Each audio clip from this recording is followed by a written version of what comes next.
Ladies, gentlemen, and other distinguished jazz nerds, welcome to another Sam Gucko Sax video on fun pieces of jazz history you might not have heard about before. Although, if there was ever one you had, it's probably this one, because this Café Society is freaking awesome. Today, we're going to talk about its history and its radical American politics and possible American Communist Party associations. Before we get started, I do want to just throw it out there. This is a 10-minute video. It is a very, very loose overview made by a cis white woman in 2024. So my goal here is not to give you all of the nuance of what made Cafe Society revolutionary, but to give you as many terms, dates, and names as possible so you can do your own research and find something to fall in love with it, because there is so much to fall in love with. It's some of the first major financing of Black American music. It's super feminist. It's very anti parasocial relationships with celebrities, which totally isn't relatable to 2024. So let's dig into it. To understand why it was so important, we first got to understand what was happening around Cafe Society and what it was reacting to. So prior to 1918, most jazz musicians were trying their best to stay out of politics in terms of their public persona. Of course, people like Louis Armstrong and Sidney Bechet had political opinions, but they weren't making songs about them. They weren't talking about it on their tours. The first time we see this shift a little bit is the Harlem Renaissance, which we say lasts from 1918 to 1937. And in addition to all of the performance, visual, and literary art that's coming out of Harlem and coming from Black Americans at this time, we also have some of the first major organizations that are supporting Black artists at this time. We have the New Negro Movement, we have the NAACP, and we have the American Communist Party as just three of them. And as we've seen this year with the political stuff, every single political and social movement needs a soundtrack. The New Negro Movement did not want jazz as their soundtrack. They didn't think it was everyone friendly enough. They thought it was too radical and too new to get a large following. The NAACP, as they kind of were with everything during the Harlem Renaissance, especially legal matters, they were pretty neutral on it and didn't really share their opinions. The American Communist Party was full throttle in support of the Black American music scene. They financed a magazine called New Mass, which focused on sharing written down histories of the origins of Black American music. So spirituals, folk music, work songs, ragtime. And the New Mass also worked with John Hammond to finance Benny Goodman's performances, specifically spirituals to swing.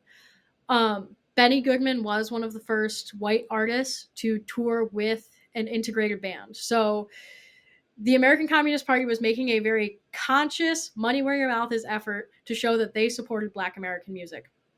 And then right around when we think the Harlem Renaissance ended, Cafe Society opens in 1938, and so does the House of Un-American Activities Committee. That's going to come up later, so remember that name in your head. Of course, at the same time, World War II is getting started and becoming a problem. So we have a lot of people leaving home to go fight. And then we also have the birth of bebop. So Cafe Society is in Greenwich Village. Minton's Playhouse, which is where bebop is being conceived, is happening in Harlem. Both the musical and the social revolutions are happening at the same time, and that is not a coincidence. Then World War II ends in 1945, and the U.S., kind of as a country, just shifts politically to the left. And then we pretty much stay left for a couple years. And then as the Cold War really ramps up in 1947, we immediately shift hard right, maybe the farthest right the U.S. has ever got in the 20th century. And that's shortly after that, we have the Civil Rights Movement, which is usually considered the highest involvement jazz had with politics in the 20th century. So Cafe Society was really ahead of its time in terms of its association between Black American music and direct reference to politics. Okay, now we gotta explain what's going on with politics, because there's kind of two things happening at the same time. We have orthodox politics and cultural politics.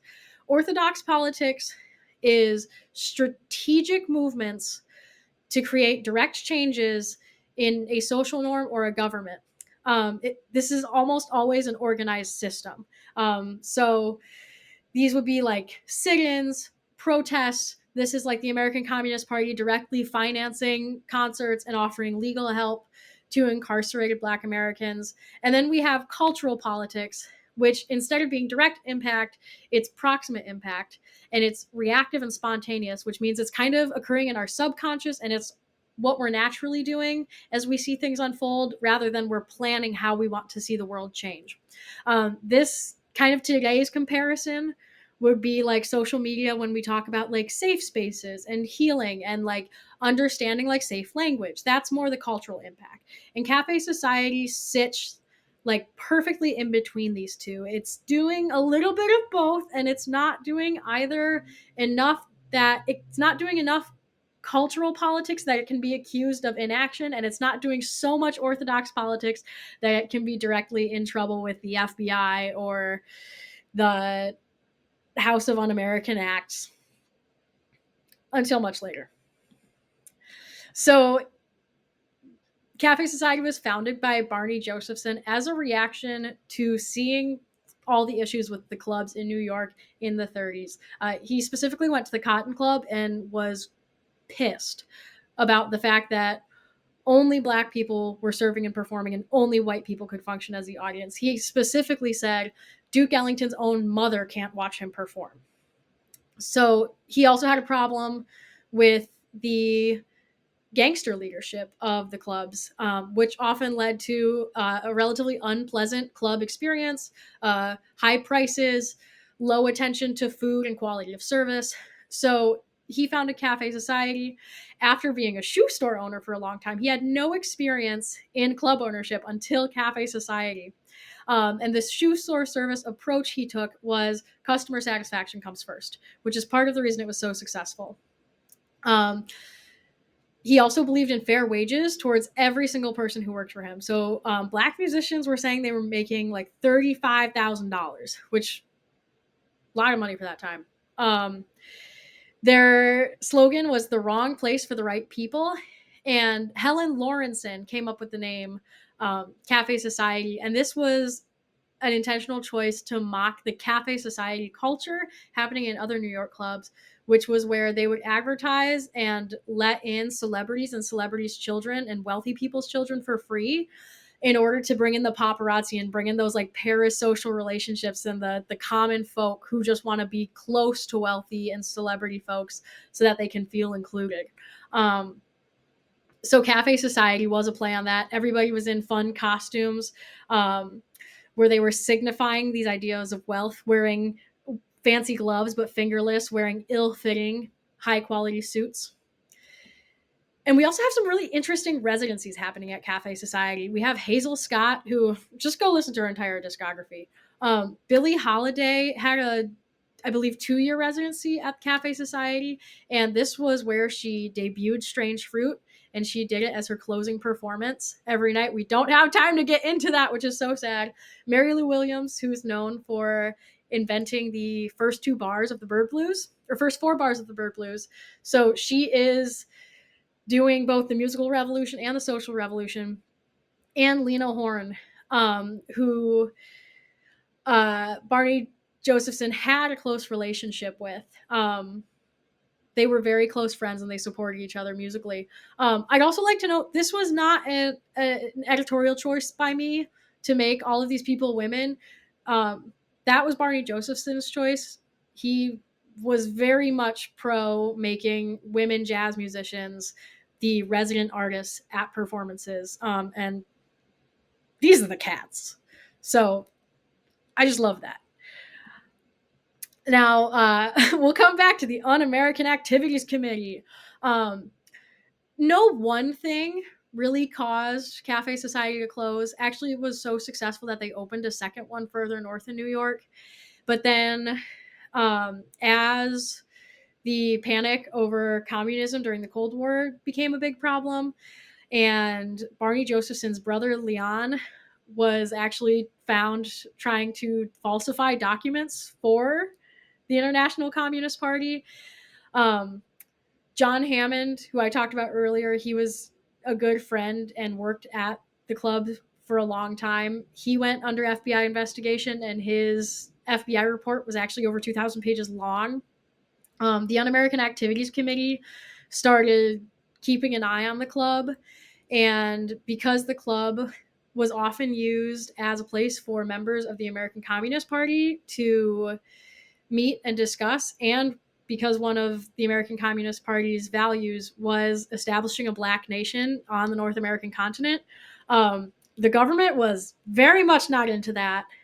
They never actually found any real proof of association between Cafe Society and the American Communist Party.